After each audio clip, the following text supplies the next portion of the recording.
This is an iHeart podcast. Guaranteed human. On eBay, every find has a story. Like if you're looking for a vintage band tee, not just a tee, the band tee. You wore it everywhere until your ex-boyfriend stole it. Now you're on eBay, and there it is. Same tee from the same tour. The things you love have a way of finding their way back to you, especially on eBay. Where else can you find that mint trading card you search for everywhere that's out of print? Or your first car, the one you wish you'd never sold? It has to be eBay. Shop eBay for millions of finds, each with a story. eBay. Things people love. All cat parents understand the feeling of being totally ignored by your cat and often thinking, does my cat even love me? There's only one solution to solve that: Sheba. Feed your cat Sheba and go from feeling ignored to truly adored in 12 days guaranteed or your money back. Sheba has a menu of products, appetizers, entrees, treats, and even a kittens menu. So Sheba has a product for even the pickiest eater, like Sheba Puree made with bone broth, a smooth and creamy texture that cats love, or Sheba Grilled, protein-rich formula made with real chicken and seafood. To learn more, check out Sheba.com. Hey everyone, it's Josh, and for this week's SYSK Selects, I've chosen our January 2023 episode on the Mount St. Helens eruption. Seems like just last year. It's a really good episode that's packed with science, action, adventure, heroics, life and death danger. It's got it all. It's one of my favorite episodes, so I hope you enjoy it as well.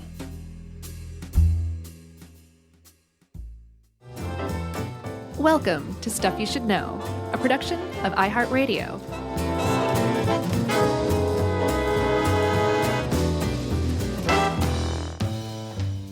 Hey, and welcome to the podcast. I'm Josh, and there's Chuck, and sitting in for Jerry today is our great friend and co-producer, Dave C.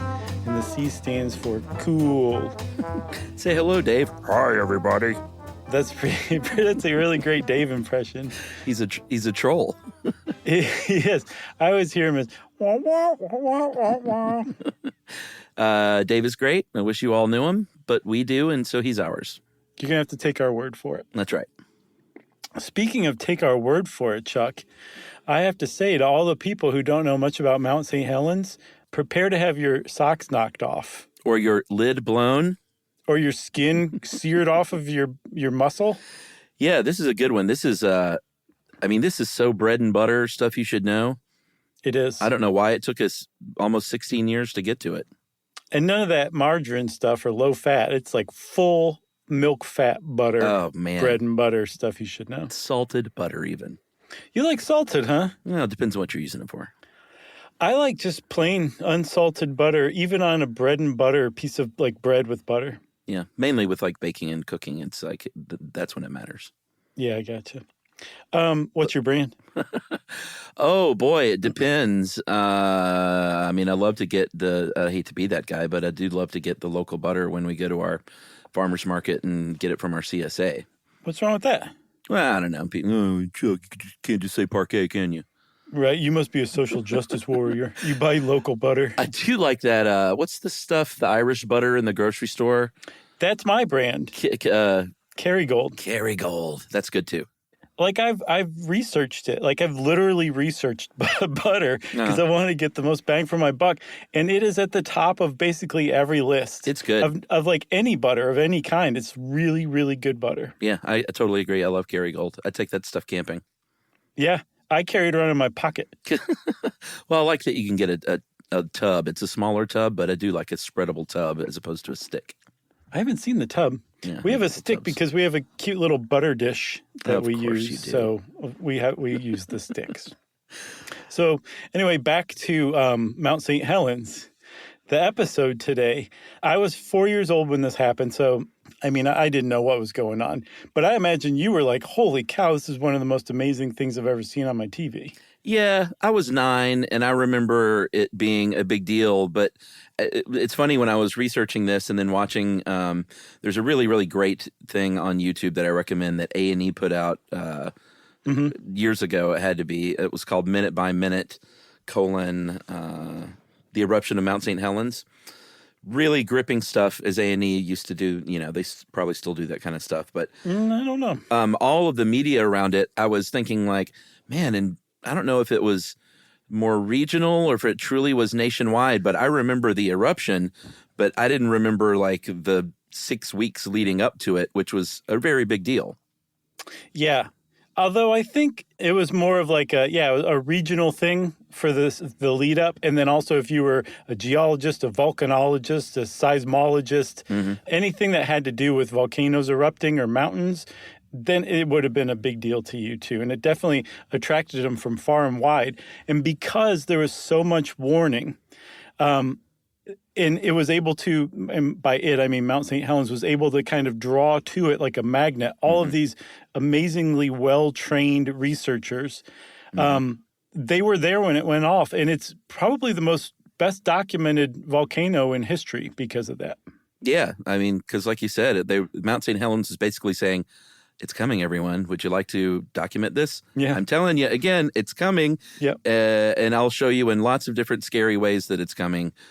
And people left, people stayed, people came there. People laughed, people cried.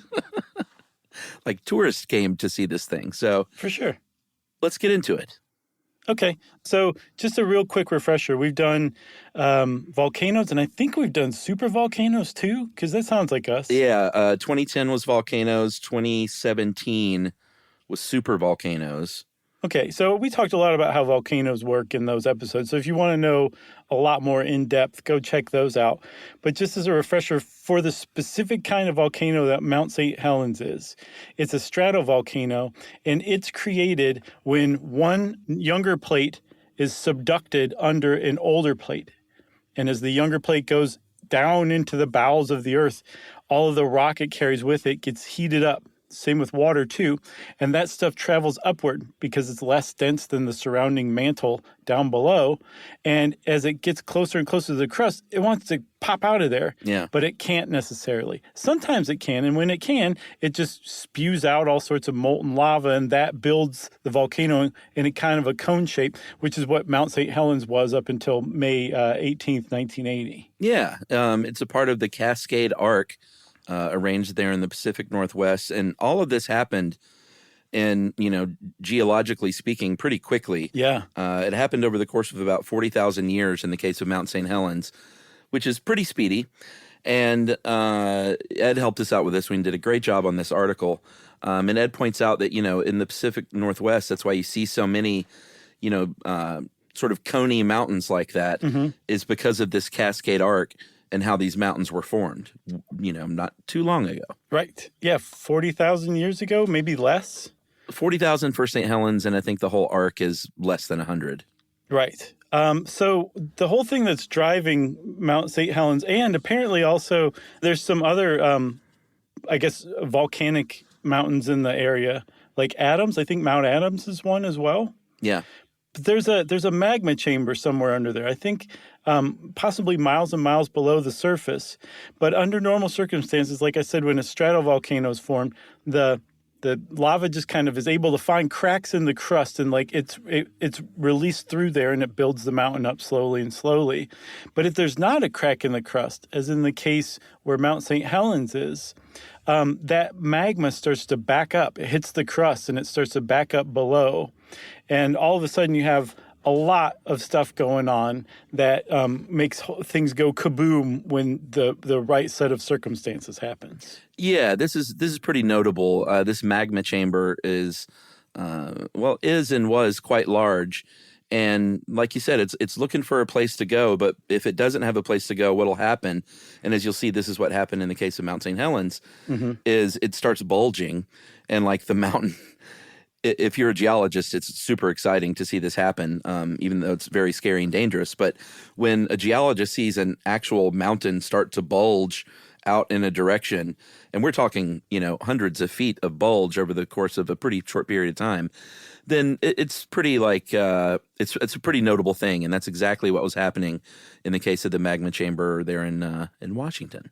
Yeah, like this pressure is building up so much, it's causing a boil on the mountain. Yeah. The mountain grows a goiter, basically, and that's just full of pressure and magma just waiting to go off.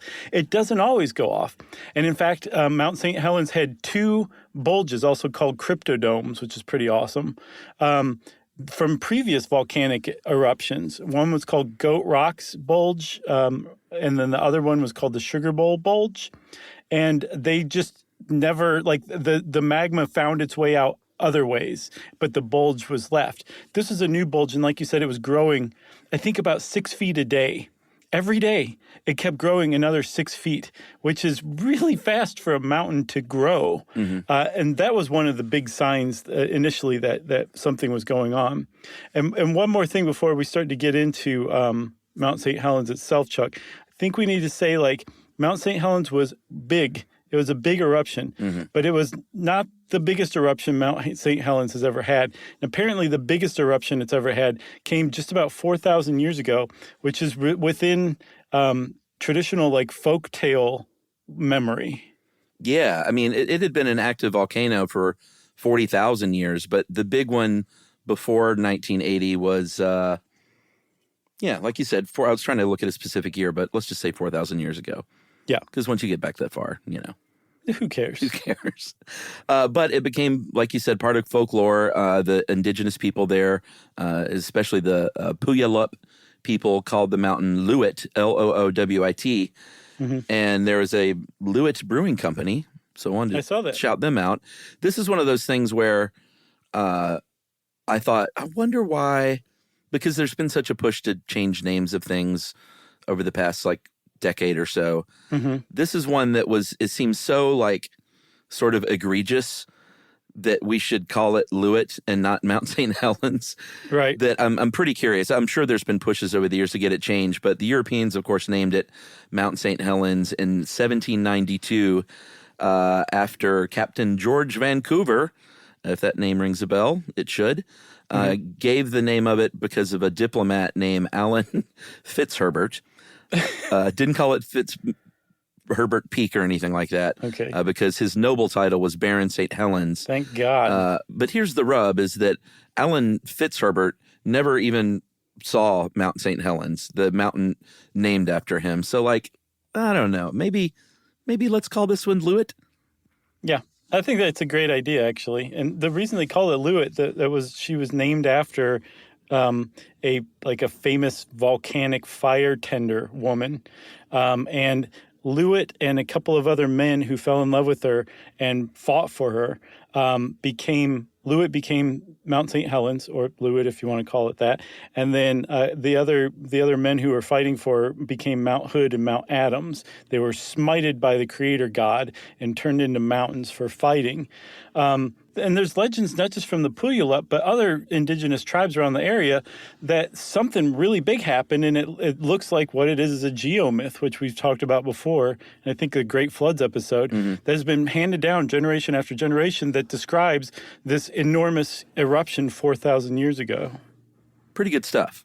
Yeah, for sure. And it was a big eruption, too. There's just one other thing. There is a layer of tephra, of basically volcanic ash and debris and stuff, that is so thick and so wide, it goes up into British Columbia.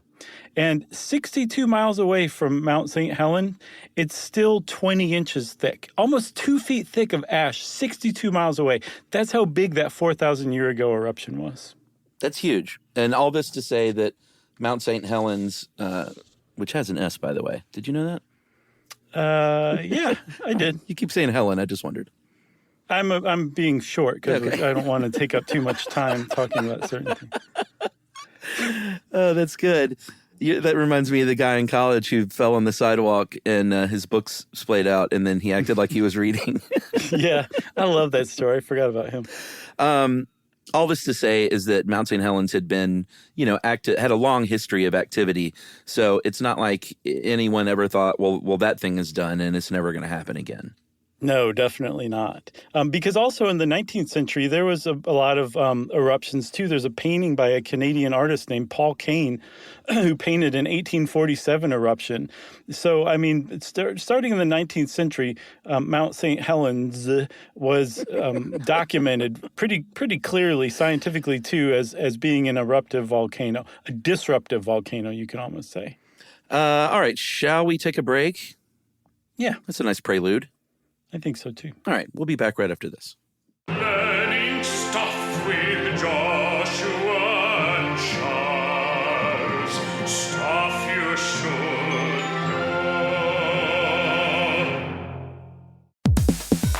know. Have Have you ever invested in something that seemed incredible at first but didn't live up to the hype? Well, marketers know that feeling. They optimize for the numbers that look great, impressions, reach, and reacts. But when they don't show revenue, well, that's a not so great conversation with the CFO. LinkedIn has a word for that: bull spend. That's right, because you need to invest in what looks good to your CFO. LinkedIn Ads generates the highest ROAS, 121% of all major ad networks. You can reach the right buyers with LinkedIn Ads, and you can target by company, industry, job title, and more. So cut the bull spend. Advertise on LinkedIn, the network that works for you. Spend $250 on your first campaign on LinkedIn Ads and get a $250 credit for the next one. Just go to linkedin.com/SYSK. That's linkedin.com/SYSK. Terms and conditions apply.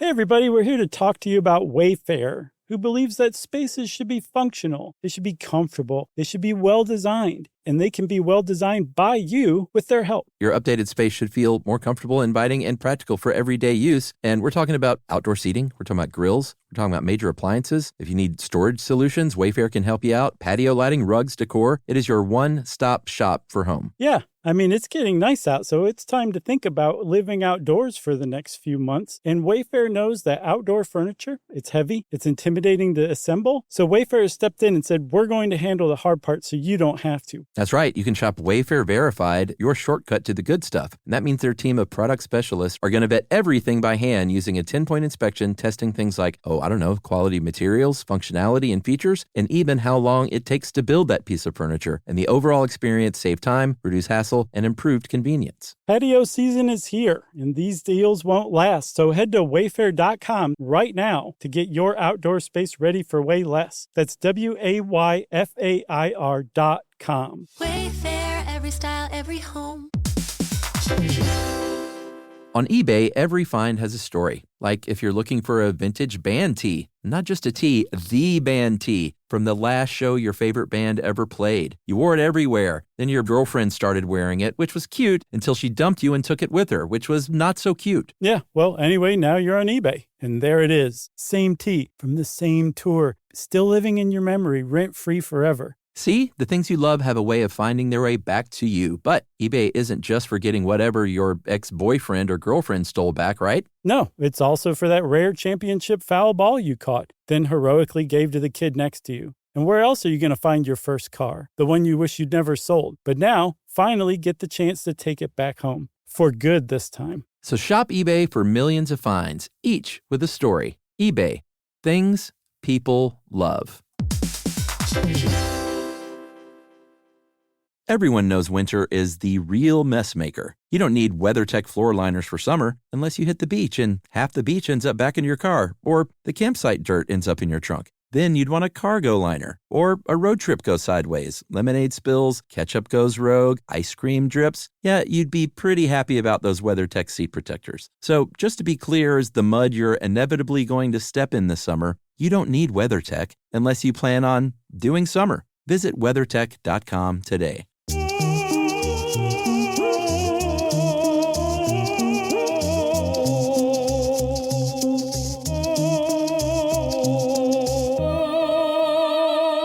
Okay, so we got a nice background on Mount St. Helens. It had been very active for on and off active for 40,000 years, including, I believe, the last sort of big one was in 1857. Not too long after that, in 1908, about 1 million acres of land became part of Columbia National Forest, which was hence renamed Gifford Pinchot or Pinchot. I never know how to say that. The Bronson Pinchot National Forest. National Forest, and that was in 1949. And Mount St. Helens is inside that national forest. All this is sort of a long way of saying it wasn't like super populated. It wasn't surrounded by neighborhoods and suburbs and stuff like that. Right. But there was something, or is still something called Spirit Lake there, near the base of the mountain, which is, they have like youth camps there. People had cabins here and there. There were recreational activities that all over the place. So it's not like no one was there, but it wasn't heavily populated. Right. Well put. So the whole thing starts, actually, even before the whole thing started. And I saw in 1975 that 2 volcanologists published a paper saying that it was very likely Mount St. Helens was going to erupt in the 20th century at some point, like a big one. Yeah.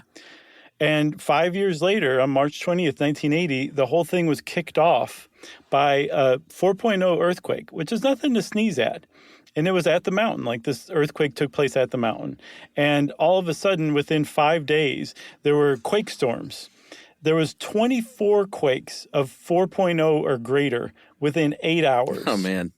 When a volcano starts doing that and you're detecting it, that's when the geologists come running from far and wide. Yeah, so they, the word gets out, and they did come running from far and wide, and they, set up camp there at various places. Other just sort of, as I learned from watching this A&E special, that there are like volcano chasers even that they hear about this stuff. They're fascinated by it. I guess it's just sort of amateur geo enthusiasts. And people started kind of coming in there because they got wind that something may be brewing at Mount St. Helens, including, and this is, there are all kinds of people we could feature story-wise, but one gentleman we are going to feature, his name was David Johnston, and he was a volcanologist at the USGS, the United States Geographical Survey, and he was one of the, there were some great interviews with him in this A&E special. He's a very young guy, super excited to be there, and he was one of the ones kind of sounding the alarm along with his partner, this guy named Don Swanson, about, hey, like, the S is getting real here, everybody, and it looks like people need to start leaving. Yeah, like, the thing is the people who did live on the mountain were not the kind of folk who listened to, like, the government, pencil neck college boys, or the government to be told, like, leave your home. And then also there was those youth groups that were like, you're going to ruin our week at Spirit Lake. Yeah. There was also Weyerhaeuser. They're hoping to get to first base. Exactly. It's like a roller rink over there. Yeah. And then there was Weyerhaeuser, who had a contract to be able to log on the mountain. They definitely didn't want to have to shut down operations. So there's a lot of pressure, a surprising amount of pressure, more than you would think, to keep the mountain open. And David Johnston and Don Swanson and some of the other colleagues were like, you really can't do this. And they managed to convince the governor of Washington that it was the right move. And then later on, as we'll see, there was even more pressure to reopen because things didn't go as fast as everyone thought. And they managed to push that back as well. And as a result, David Johnston is frequently credited for saving thousands of lives potentially, which is pretty cool. I mean, and everything I've seen about him, he was a genuinely great person and also like a really great pioneer in volcanology too. Yeah, absolutely. They did eventually set up what they called a red zone. And a lot of people did evacuate. There were some notable people who didn't. Certainly, we need to mention Harry Truman. Obviously not the president, but he was this old codger who ran the lodge there, and he became a folk hero because he famously thumbed his nose and stayed and said, I'm a part of this place. It's a part of me. If the mountain goes, I'm going to go with it. Art Carney played him in the movie version. He got a lot of media attention, along with his 16 cats, which is the only part of the story, like, hey man, I'm all for people evacuating and keep people safe, but I'm also like, if some old mountain man wants to stay up there and go down with the volcano, like, that's his right, but send the cats away. Don't say, like, I'm going to go down and kill these 16 cats at the same time. Yeah, it's kind of like being buried in, like, medieval times and having your live horse buried with you. Yeah, I don't know, man. Once I heard about the cats, because I was all into this guy. Right. And then I heard about the cats. I was like, oh, dude, you should have at least set the cats away. Yeah. No way. Not a lodge codger.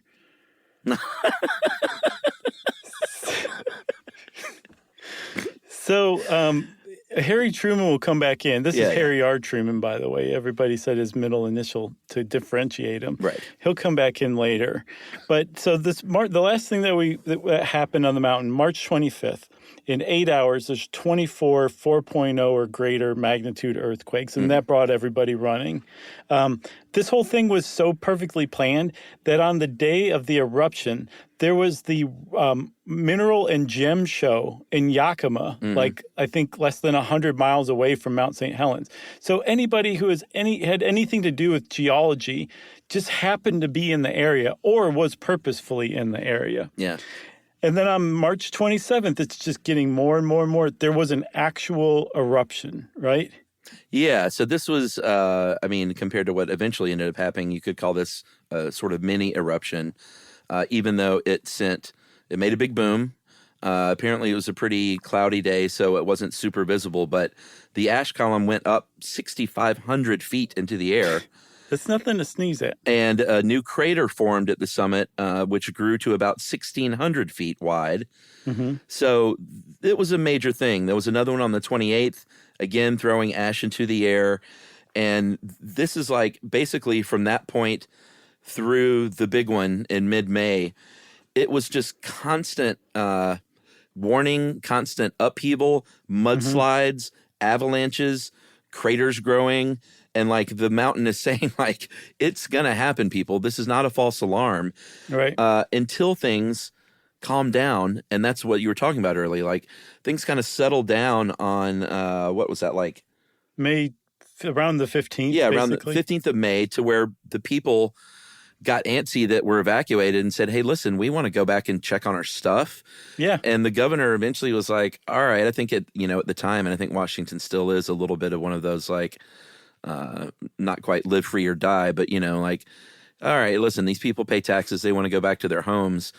Sign a waiver that you're not going to sue us and let them go back there. And that's what they did. They did. There's footage of them signing waivers on the hood of a car with some obvious state lawyer in a three-piece suit, handing people a pen and being like, sign here. It's really hilarious. But they did. Some people started to trickle in. And that's actually why there were, I think we ended up with 57 casualties, 57 people died. And that was one reason why it was actually that high. Could have been less, but people were allowed to trickle back in. They still kept like a perimeter, but I think it was kind of porous. If you wanted to get through, you could get through. And there are stories in that minute-by-minute episode of people. There's this one backpacker who is probably hilarious at parties because he makes like a funny voice for the police when the police is talking, when he's recreating a conversation he had. It was funny.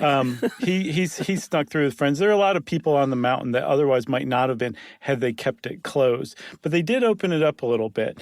And it was because nothing had happened for a little while. And then about 3 days later, everything happened. You said S was getting real. This is when the S hit the fan. Yeah. Well, I mean, just prior to this, I guess let's back up 1/2 second and let you know about what happened with David Johnson and Don Swanson. They had moved from their initial base at Coldwater 1, which was about, I think, 8 or 9 miles away, to their second station, which was called Coldwater 2, which is about 5 to 6 miles from the mountain. And notably, it was on the northeast side of the mountain, which turned out to be the wrong spot to be. But, these guys knew what was going on. They know it's a dangerous job. And apparently they were swapping, taking shifts. And Don Swanson got the call from Johnston, and he said, hey, listen, I've got tonight and tomorrow. If you come and relieve me the next day. And then on May 18th, 1980 is when Johnston was there, when everything went boom. Yeah, and I think there have been other colleagues and grad students and everything around Coldwater, too. And Johnston sent him away. He's like, this is outside the red zone. It's still potentially dangerous. There's no reason for more than just one of us to be here at a time, so you guys go. So at 8:32 a.m. on May 18th, 1980, Mount St. Helens, blew up. And there's, a typical idea that people have of a volcano going off, and most of the time it's shooting like a huge thing of ash and magma straight into the air from its top. Yeah. But that is not what happened with Mount St. Helens. Mount St. Helens was a very specific and unusual type of eruption because it didn't go out of the top. It came out of the side, and it came out in what was known as a lateral blast eruption. Yeah, so, like we said earlier, that pressure is building up a lot under the surface. There's a lot of moisture down there. Some of it was, like you mentioned, from that initial plate subduction. That's called magmatic water. Some of it is just regular old groundwater from rain and snow and everything because it is the mountains. That's called meteoric water. And all of that stuff is just heating up. It's got pressure from below because it's heating. It's got pressure from above because all of that weight of the rock is just pushing it down. Yeah. And all of this magma is just like boiling under there. And I know we talked about this before. I guess it was in one of the volcano episodes, but it's not allowed to turn to steam because there's no room for it. Like steam is expansive and it can't expand. So it's just this superheated, beyond the boiling point level of liquid that's just distributed all throughout the upper half and notably sort of the north side of this mountain. Yeah, and that created that bulge that kept growing by about 6 feet a day. That was so what the bulge scary. was. It is, because like it's as violent as you can imagine that a bulge, something that could make a bulge on the side of a mountain would be. Yeah. And so under other circumstances, a Plinian eruption where a volcano explodes out of the top, like you typically think of, that pressure, that magma is going to basically force the top of the mountain open. And that's how it's going to explode. This is not what happened with Mount St. Helens. That kind of, I guess the hump was on one side. It was on the north flank, wasn't it? Yeah. So it was on the north flank, and the thing that kicked off Mount St. Helens eruption wasn't the volcano. It was actually an earthquake in the volcano, and that earthquake caused the largest landslide in recorded history on Earth. More than half of a square mile of Mount St. Helens suddenly vanished away. It just suddenly dropped off the north side of the mountain. Yeah, and it's like you should really go check out the footage of this stuff. It's some of the most amazing like natural geologic disaster footage I've ever seen. Mm-hmm. Just to see this mountain, and then especially in the A&E thing, to see people interviewed describing like seeing this with their eyeballs. It was just like it was incomprehensible what they were witnessing, like a mountain that large and part of it just going away immediately. Yeah, and one of the reasons they were able to witness it, and we have such great documentation, is because at 8:32 a.m., a pair of geologists, husband and wife geologists, happened to be flying in a plane. Yeah. Because they'd hired a plane to go look at Mount St. Helens because they'd heard that, there's some stuff going on. And they happened to make one more pass right as that earthquake dropped the side of the mountain. They were like right above it in a plane, as a matter of fact. Yeah, where's her quote? Should we read that? Yeah. This is Dorothy Stoffel in 2019. She said, the whole north half of the mountain that we were flying just 500 feet above began churning, and a mile-long fracture shot across the mountain. Faster than our minds could absorb, the north half of the mountain just became like fluid and slid away. Amazing. I saw somebody else describe it as like a zipper opening along the mountain. Yeah, and there were amateur photographers around for some of this stuff. Some of these hikers, like that guy you mentioned that was telling the story in funny voices, yeah. And volcano chasers, like they got some one guy got like 22 pictures in a row, and this is when it eventually blew. The other guy got like 6 or 8 pictures. Mm-hmm. There was a family camping with their 2 young daughters. Oh man! And that guy, they were, on the north side, well below it, but, within the range. And he was like, speaking to how it didn't blow from the top, he said it looked like somebody shot a shotgun out of the side of this mountain pointed at us. So ash was raining down, but it was raining like at people and less down from the sky. Right, exactly. It wasn't going up and then coming back down. It was coming straight at you if you were anywhere north of the mountain. Yeah. And the reason why the north of the mountain was so dangerous is because that's where that hump had been. That's also where the earthquake moved a good portion of the mountain, which meant that all of that pressure that was keeping that pressurized superheated water from boiling under the mountain was suddenly exposed. That pressure was gone. And so all of that incredibly hot water flash heated into steam. And when that happens, that expands. Like you said, one of the reasons steam can't exist in that situation is because it's too expansive. Mm-hmm. When it does have the chance to expand, it does so with incredible force. Yeah. And that's what happened. That's why Mount St. Helens blew out the side rather than the top, because there had been a weakening in the pressure that allowed all that to just blow out. And blow out it did. Yeah, I mean, it was, if you look at it, it looks almost like a controlled demolition blast or something. Yeah. It definitely doesn't look like any kind of volcano blast that you might think of in your head.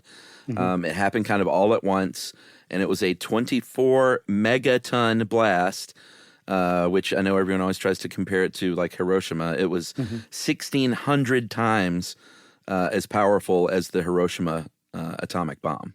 Good Lord. But I mean, that's what it would take to move 0.6 square or cubic miles of mountain all of a sudden too, you know? Yeah. And that blast, Chuck, that 24 megaton blast, it was described as like a fast-moving cloud of heat and stones, moving at some points pretty close to the mountain, 300 miles an hour. Man. Heated to like 660 degrees Fahrenheit. I think that's like 380 degrees Celsius. Just blowing northward away from the mountain.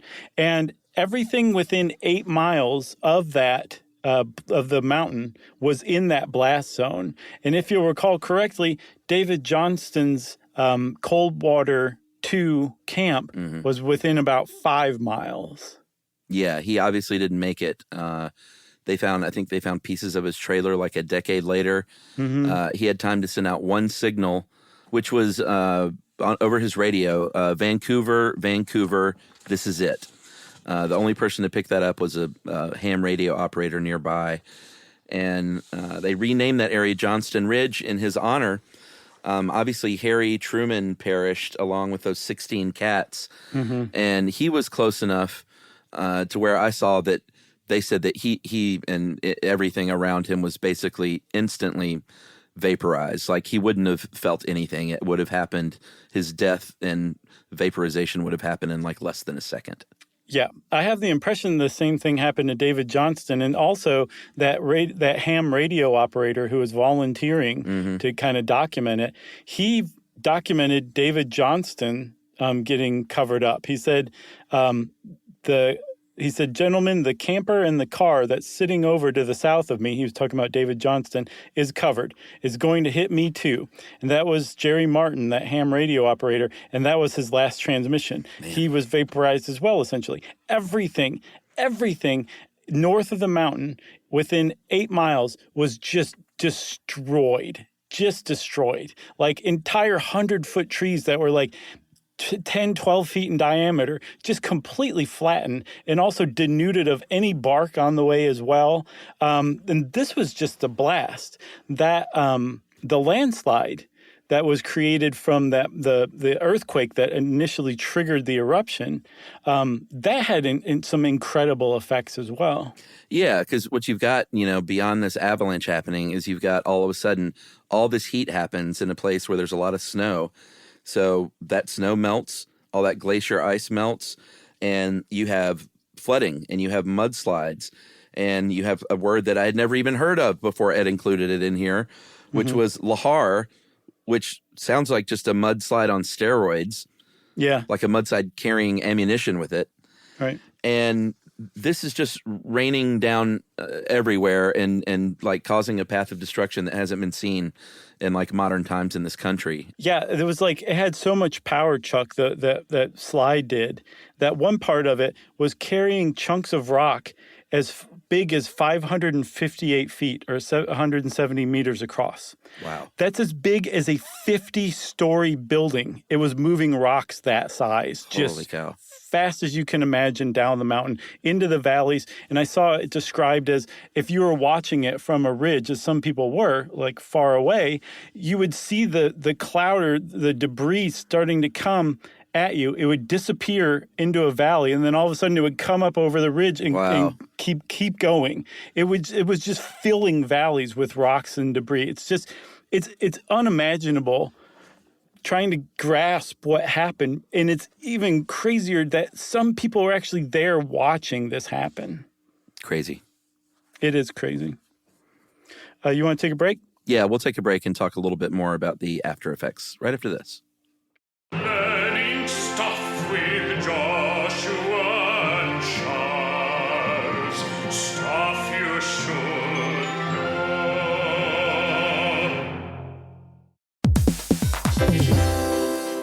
Have you ever invested in something that seemed incredible at first but didn't live up to the hype? Well, marketers know that feeling. They optimize for the numbers that look great, impressions, reach, and reacts. But when they don't show revenue, well, that's a not so great conversation with the CFO. LinkedIn has a word for that: bull spend. That's right, because you need to invest in what looks good to your CFO. LinkedIn Ads generates the highest ROAS, 121% of all major ad networks. You can reach the right buyers with LinkedIn Ads, and you can target by company, industry, job title, and more. So cut the bull spend. Advertise on LinkedIn, the network that works for you. Spend $250 on your first campaign on LinkedIn Ads and get a $250 credit for the next one. Just go to linkedin.com/SYSK. That's linkedin.com/SYSK. Terms and conditions apply.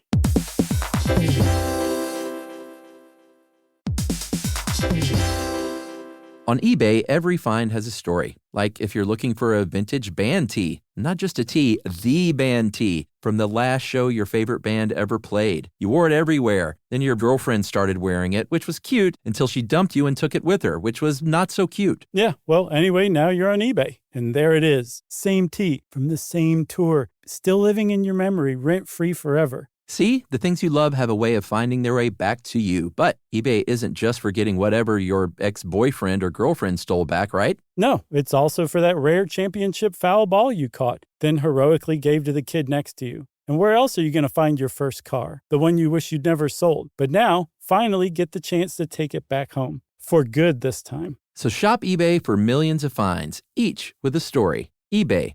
Things people love. Everyone knows winter is the real mess maker. You don't need WeatherTech floor liners for summer unless you hit the beach and half the beach ends up back in your car, or the campsite dirt ends up in your trunk. Then you'd want a cargo liner, or a road trip goes sideways, lemonade spills, ketchup goes rogue, ice cream drips. Yeah, you'd be pretty happy about those WeatherTech seat protectors. So just to be clear, as the mud you're inevitably going to step in this summer, you don't need WeatherTech unless you plan on doing summer. Visit WeatherTech.com today. Hey everybody, here's a fact for you. In the United States, there is a break-in every 26 seconds, and that means that somewhere right now, an intruder is getting closer. And the problem with most security systems is that they only alert you after the break-in has started, and that's too late. Well, that's what makes SimpliSafe different. They use alerts. SimpliSafe's US-based live agents, they identify threats on your property and help deter them before they actually break in. So the intruder never gets into your house. The crime is stopped before it even starts. That's right. And another great thing about SimpliSafe is they have no long-term contracts. They give you peace of mind and great value with their monitoring deterrence plans because they just start at about $1 a day. Yeah, SimpliSafe sent us a setup years back, and I still use mine every day. Yeah, and apparently setup, you can do it by yourself in under 30 minutes, so it's a really good value and it doesn't take long. So if you want to experience the SimpliSafe peace of mind, you can take advantage of the SimpliSafe discount offered to Stuff You Should Know listeners. Right now, you can get 50% off your new system by visiting simplisafe.com/stuff. That's half off at simplisafe.com/stuff. There's no safe like SimpliSafe.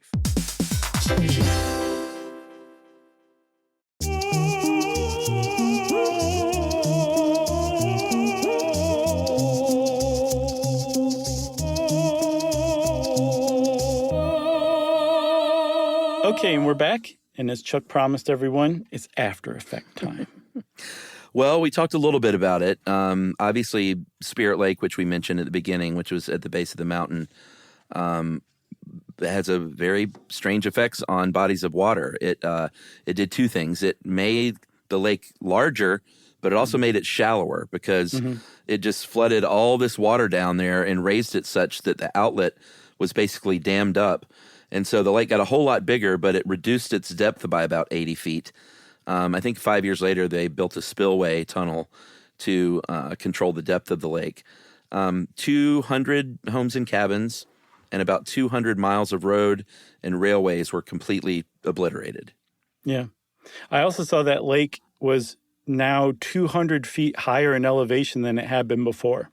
As if there was so much debris, it raised the lake 200 feet. Even though it also made it shallower. It's nuts. And I think it lowered the ultimate height of Mount St. Helens, right?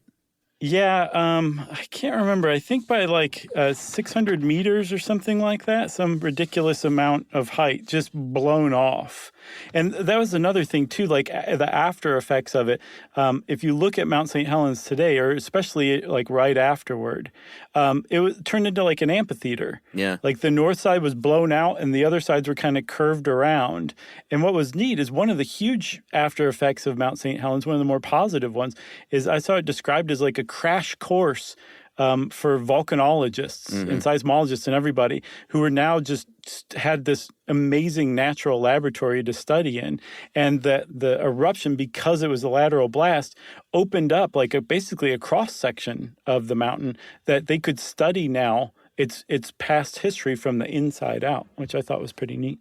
And a young Trey Anastasio said, "One day I shall play at the base of that amphitheater."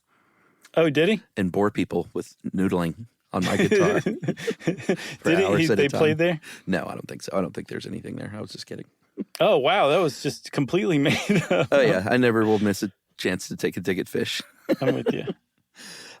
So ash is raining down and out. It literally darkened the skies. When this ash, if you were close enough to it, it would literally burn you alive. Yeah. If you're far away, it can just create a lot of problems. Everything from, just equipment not working, electrical outages and blackouts and brownouts. Visibility is obviously terrible. As far as crops go, certain crops were wiped out by this ash and the toxic gases. Some of them did a little bit better because they just got a little bit of the ash in it. Ash will help promote rainfall and hold moisture in the ground better. So apparently wheat crops and apple crops fared pretty well. Yeah, that was surprising. Yeah. I also saw there was a lot of devastation. Any big game animal in the blast zone was, I said big game animal, by the way, was in the blast zone, was killed without question. But they were very surprised. Biologists who went in to investigate shortly afterward found there were like entire communities and ecosystems of smaller animals and plants, microbes, fungi that had survived just fine and were among the first to recolonize and were part of the reason why Mount St. Helens ecosystem started to rebound so quickly. I mean, that's what'll happen, right? If the earth ever just burns up into a fiery ball, that'll just become a big mushroom field, right? Probably. And then the animals that lived underground will come above ground and say, "It's our time, baby." I look forward to that day for some reason. What else happened? Oh, I saw that the ash cloud that blew finally out of the top. We should say the lateral blast was followed by a Plinian blast. And that shot, that was the money volcano shot that everybody was looking for. A plume of ash and smoke rose 80,000 feet into the air. And it was moving so fast that it circled the globe in 15 days. Came back to square one in 15 days. And of course, that was affecting air traffic. Do you remember that Icelandic volcano that affected air traffic in Europe for weeks? Yeah. Weren't you stranded by that or something? No. Okay. I don't think so. Okay. They knew what to do in part because of how Mount St. Helens affected air travel. At the time, they were like, this is brand new to us, but it helped lay the groundwork for understanding what to look for, how to deal with that kind of stuff later on. Yeah, the other thing I wanted to point out, too, about Spirit Lake was if you look at footage of the lake and now these kind of rivers that were just happening, and it literally rerouted, the Columbia River and the Cowlitz River in sections. But it looks like a logging operation is happening. Yeah. And you could almost, and may have been able, well, obviously it would have been too dangerous, but it looks like you could have walked over these logs. They were so packed, and these were just trees, an hour before.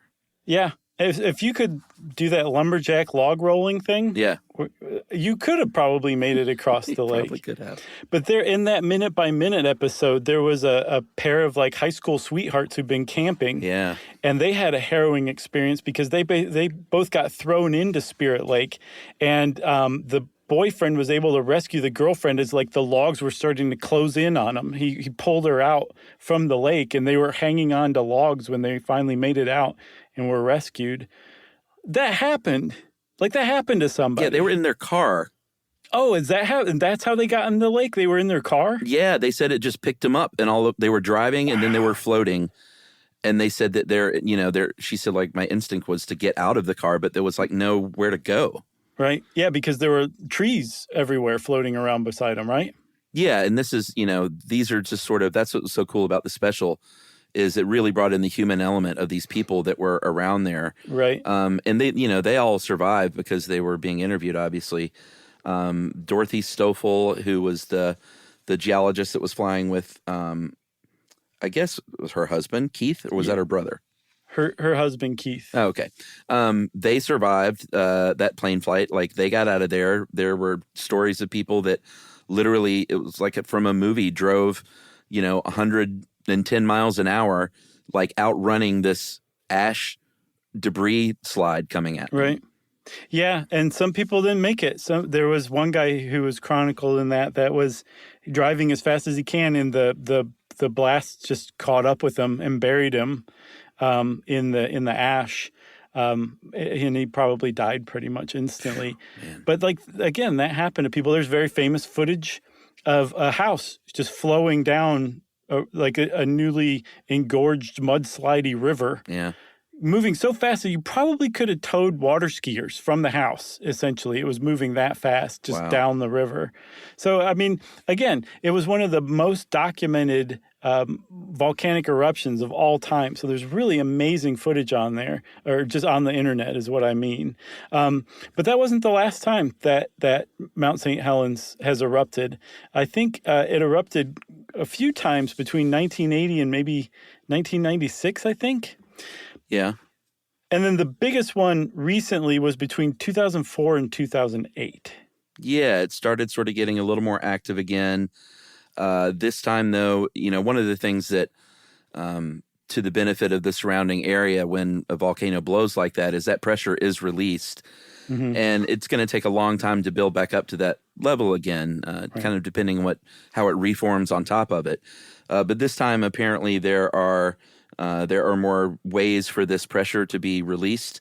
So I think it's just sort of the pressure's being released a little more gradually since 2004. That's my impression too. But they do say that, like, oh no, like, it will happen again. Like, things are, there is a new lava dome growing, and the pressure is going to build up, and it could be in 1,000 years or it could be in 10 years. Yeah, we just don't know. No, but they are studying it. Like, there's a lot of active research and study going on at Mount St. Helens now. Yeah, I believe, the eruption was such a big deal that they've opened, the USGS opened a research station nearby. And also that 2004 activity basically ran from 2004 to 2008. Like you said, they've been studying the mountain closely. So there's amazing time-lapse footage of those 4 years. Mm-hmm. And it's astounding how fast and how big Mount St. Helens just grows from that eruption activity. It's called Time-Lapse Images of Mount St. Helens Dome Growth. It's on YouTube. And I recommend checking that out as well. Yeah, I would just be careful when you Google dome growth. Right. Or bulge growth. Oh, boy. So, man, we are so juvenile sometimes, aren't we? Sure. And by we, I mean me. No, me too. But like we said, Mount St. Helens bounced back, Spirit Lake opened back up, and the Coldwater 2 station has been renamed after David Johnston. And there's an amazing memorial, too. I saw on some TripAdvisor post that somebody said it was like one of the best, like, not welcome center, but, information centers that the person's ever been to. So yeah, I would like to go there someday. The cookies are unreal. Right. You got anything else? I got nothing else. All right. Well, go forth and research Mount St. Helens with an S. And you can start doing that by watching Dante's Peak. Since I said Dante's Peak, it's time for listener mail. This is following up on an email that you particularly liked from our Spooktacular. Okay. Hey, guys. Thoroughly enjoying the most recent Spooktacular. The accents are comedy genius. Nice. Meagle, do you want to pop in and say hi? Hello. Perfect. I'm going to bring Meagle back every now and then, by the way. Just want to prepare you and the audience. Okay. I wanted to address a couple of 1800s diction issues that cause some puzzlement. When you guys talked about toilet, It's basically what Josh said. I've always thought of it as freshening up in the bathroom, washing your face and hands when first waking up or going to bed. I double-checked with Merriam-Webster, though, and it's more generally dressing and grooming. Okay, that makes sense. Yeah, sure. On the other hand, the strangers in the beverage from the Toll House is a lot more puzzling. Yeah, it is. I had no idea what it meant, and although Josh's guess that beverage meant the pub was clever, it doesn't really make sense. Just as a reminder, the sentence is talking about some men drinking tea in an inn and pausing to, quote, discover the sex and dates of arrival of the strangers, which floated in some numbers in the beverage, end quote. I think I found the answer, though, guys, in a dictionary of Scottish dialect. We love this stuff, by the way. Yeah, this is amazing. Tea leaves floating on the surface of your drink are considered omens that you will meet someone new. So these tea leaves are called strangers. If you pick up a stranger and bite it, the toughness will tell you whether the new acquaintance will be male or female. Amazing. Amazing. I'm going to guess there's also a way to predict the date you meet this person, although I didn't see reference to that. So that's what the characters are doing, guys, using tea leaves to predict the future. By the way, other omens can also be strangers, like unburned candle wicks or soot on grates. I've loved the show for years. Look forward to many more. That is a great email, Nat Jacobs. Fantastic sleuthing. Yep. And we are super grateful. Top to bottom, start to finish, wonderful email. Also, just put so nicely, too. Not like you big dummies. Yeah. Because I got it pretty wrong. It was a terrible guess. I didn't think it was a bad guess. But I mean, that was really hard. Like, that was obscure, you know? Yeah, very much. Anyway, I love knowing that now. That was one of my favorite emails. So thanks a lot, Nat. And if you want to be like Nat and get in touch with us in the best way possible, you can send us an email to stuffpodcast@iheartradio.com. Stuff You Should Know is a production of iHeartRadio. For more podcasts from iHeartRadio, visit the iHeartRadio app, Apple Podcasts, or wherever you listen to your favorite shows.